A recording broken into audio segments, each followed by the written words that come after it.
Day 5 of the 1 minute challenge.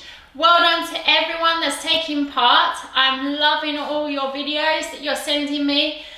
Just absolutely incredible to see us all training together through this challenge. So today, some people love it, some people hate it. We're going to sit in box splits for 1 minute and then repeat that 2 times, okay?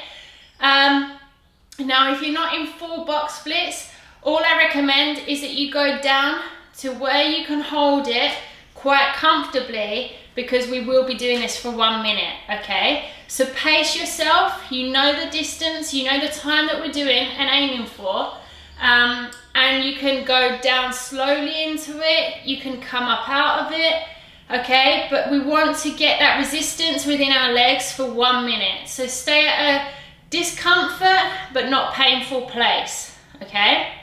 And then, like I said, we'll be repeating that 2 times. If you can already do box splits, we're going to stay down low. You can move with it within the pose, so you can bring your feet forward, you can lay flat, you can come up, you can stretch down to sides, entirely up to you, okay? But we will be holding that box split for 1 minute and then 2 sets with a 10-second interval in between, okay? Let's get going with day 5.